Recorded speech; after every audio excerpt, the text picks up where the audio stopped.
Bonjour à tous et bienvenue dans les Minutes Marché de Generali Investments Europe. Comme chaque mois, nous sommes en compagnie de Marc Faber pour un point sur l'actualité des marchés financiers. Marc, bonjour. Bonjour Isor. Mais auparavant, je vous propose un bref retour sur ces dernières semaines. Même si la hausse a plutôt tendance à s'essouffler, les indices font preuve de beaucoup de résistance et ne semblent pas vouloir céder aux prises de bénéfices, comme en témoignent les performances qui s'affichent à l'écran. En Europe, la conjoncture reste très fragile, mais la BCE a début novembre décidé de faire un nouveau geste pour soutenir l'économie et éviter de tomber dans une spirale déflationniste. Elle a abaissé son principal taux directeur. Aux États-Unis, c'est également la politique monétaire de la Banque centrale qui a focalisé toutes les attentions.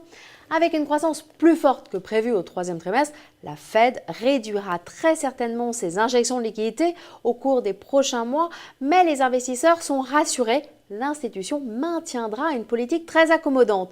C'est du moins le message qu'a fait passer Janet Yellen, la future présidente de la Réserve fédérale, lors de son audition devant le Sénat. Donc finalement, de part et d'autre de l'Atlantique, les banques centrales ont actuellement des politiques convergentes. D'ailleurs, sur le marché des devises, la parité euro-dollar n'a que peu évolué durant le mois. Et maintenant, retrouvons Marc Faber. Alors Marc, 2013 est une très belle année pour les marchés actions. Est-ce que vous pensez qu'il va y avoir un rallye de fin d'année ? Je ne suis pas certain qu'il y aura un rallye de fin d'année. Je pense que l'année va finir positive. J'ai le sentiment que le mois de décembre sera également positif, mais plutôt à l'image du mois de novembre. Pourquoi sans euphorie ?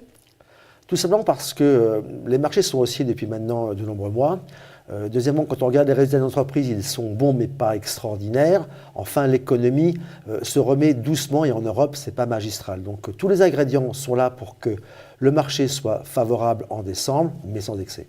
Mais pourtant, on dit toujours que les banques centrales soutiennent les marchés. Alors, les banques centrales sont là, et bien sûr, et ce sont les banques centrales qui évitent que pour l'instant, on se pose trop de questions. Pour l'instant, il y a beaucoup de liquidités. On n'envisage pas tout de suite moins de liquidités sur le marché, et non pas un retrait de ces liquidités, je dis bien moins de liquidités.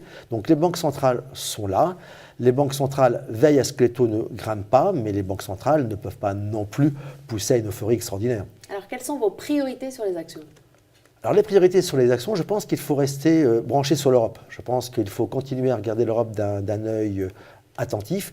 Et à notre avis, l'Europe du Sud offre de beaucoup d'intérêt.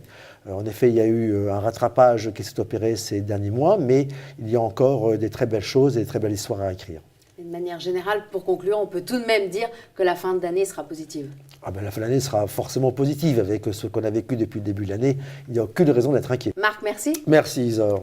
Quant à vous, je vous remercie de votre attention et je vous donne rendez-vous le mois prochain.